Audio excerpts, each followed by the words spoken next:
Good morning class. तो आज हम लोग बात करेंगे अपने नेक्स्ट सेपरेशन मेथड के लिए, जो कि है क्रोमेटोग्राफी। ये क्रोमेटोग्राफी होता क्या है? It is use to separate दो solute which is dissolved in the same solvent. यानी ऐसा चीज़ जो कि सॉल्यूट किसी सॉल्वेंट में डिजॉल्व रहता है, तो हम उसको सेपरेट करने के लिए क्रोमेटोग्राफी यूज़ करते हैं। इसका यूज़ और भी चीज़ें, जैसे ये कलर सेपरेट करने में हम लोग का काम आता है। The colors which are more soluble in water rises faster, and the colors which get separated into layers। तो इसलिए हम लोग इस मेथड का यूज़ करते हैं।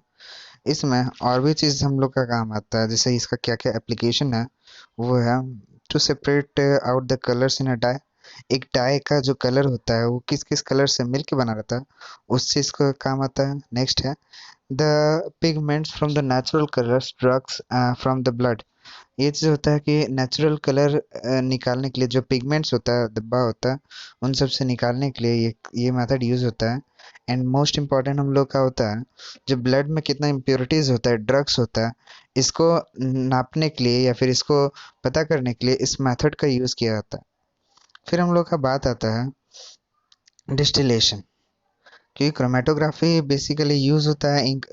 आप ऐसा इसको अपने एग्जाम्पल के थ्रू ऐसे समझ सकते हो कि कभी कपड़े में इंक है जो गिर जाता है, तो होता क्या है जब उसको धोने का यूज़ करता है या हल्का पानी पड़ने से होता क्या है कि वो कलर फैल जाता है और वो डार्क कलर से बहुत ही ज़्यादा मतलब उसके कंस्टिट्यूएंट कलर में बढ़ जाता है।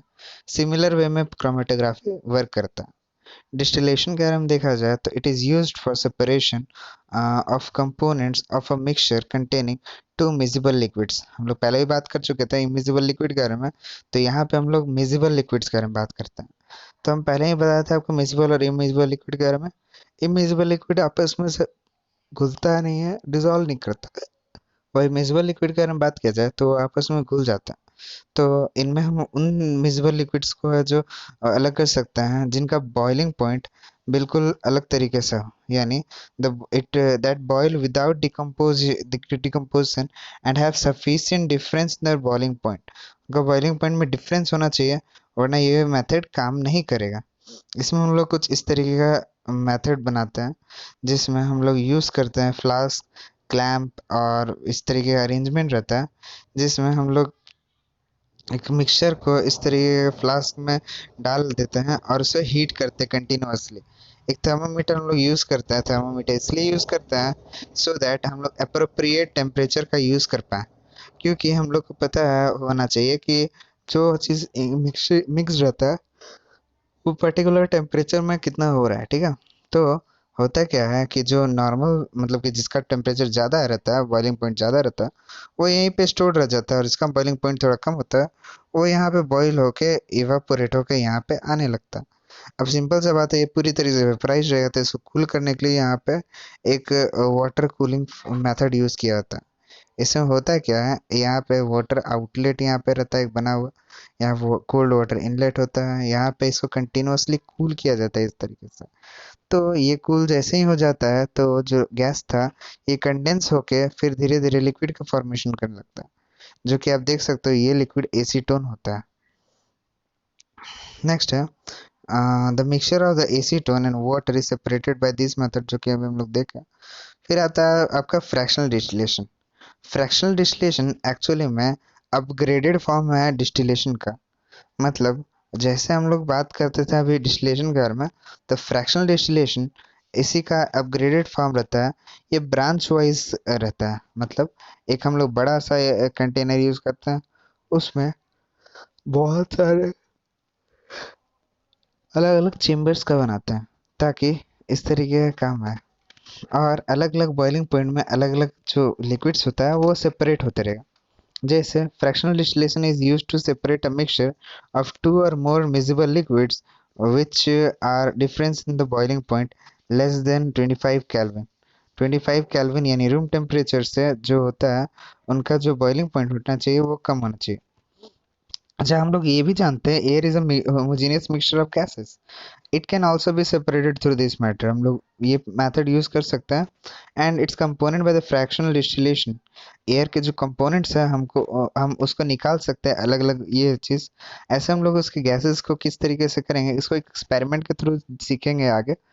बट बाय द डायग्राम हम लोग ये देख सकते हैं कि ये सेपरेशन ऑफ एयर किस तरीके से होता है।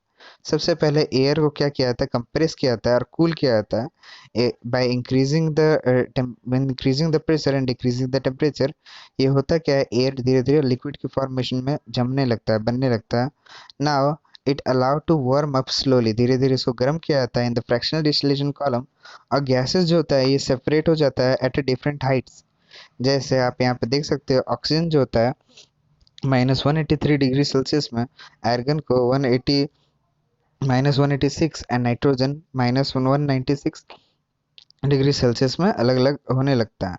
एंड यही नहीं, ये जो परसेंट ऑफ वॉल्यूम होता है वो होता है 20.9, वही 0.9 एंड 78.1। ये कंपोजिशन हम लोग को देखने को मिलता है नॉर्मल एयर में। तो इस तरीके से एयर का कंपोजिशन करते हैं, डिफरेंस हम लोग अलग करते हैं। The air is compressed by increasing the pressure and then it is cooled by decreasing the temperature to get the liquid air. Liquid air बनाना थोड़ा मुश्किल होता है, बट इस प्रोसेस से हम लोग बना लेते हैं क्या scientifically. The liquid air is warm up slowly in the fractional distillation column, where the gases are separated in different heights, deeply dipping upon their boiling point। उनके boiling point के हिसाब से वो सब अपने अपने कॉलम्स में अरेंज हो जाते हैं। यहाँ पे एक और अरेंजमेंट हम लोग देखते हैं जिसमें प्योर कंपोनेंट किस तरीके से सेपरेट आउट हो जाता है। आप देख सकते हो यहाँ पे भी हम सब सेम मेथड यूज करते हैं।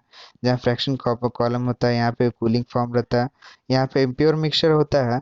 सबसे पहला चीज़ इसको इसी मेथड से सबसे पहले इवेपोरेट कराते हैं, इवेपोरेट करने के बाद फिर कूल कराते हैं। उसका प्योर लिक्विड जो होता है वो हम लोग का सीव मतलब कि इसके थ्रू होके वापस एक अलग कंटेनर में हो जाता है। अच्छा, एक लार्ज बड़े बड़े फैक्ट्रीज में अलग अलग तरीके से हम लोग क्या करते हैं, एयर का कंपोजिशन को सेपरेट करते हैं। जैसा कि हम बोले थे आपको लास्ट में बताएंगे। तो एट लास्ट ये देखना है कि एयर के को कैसे किया जाता है एट वेरी बिग मेथड। तो यहाँ पे हम लोग देखते हैं एक बड़ा सा फिल्टर लिया जाता है जिसमें एयर को पास कराया जाता है। And it under go the high pressure, उसको हाई प्रेशर के साथ रखा जाता है। हॉट एयर आता है, उसके बाद फिर ये क्या होता है, लिक्विफाई होने लगता है। फिर इसको करने के लिए क्या किया जाता है, कोल्ड वाटर डाला जाता है जो उसको क्या कहता है, कंडेंस करता है, धीरे धीरे कंडेंस करता है। एंड उसके बाद फिर ये एयर सेपरेशन में आ जाता है जहाँ पे carbon dioxide as a ice की तरह निकलता है। और उसके बाद फिर धीरे धीरे इसका जो इंग्रेडिएंट होता है वो सेपरेट होने लगता है।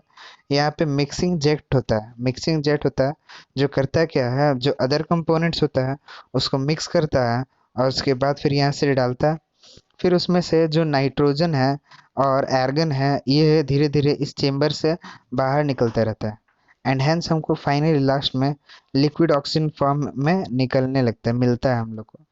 तो इस तरीके से है ना, जो बाहर जो स्पेस क्राफ्ट में जाते हैं या फिर बहुत जगह जहाँ पे हम लोग ऑक्सीजन का यूज़ होता है वहाँ से हम लोग सेपरेट आउट करके निकालते हैं।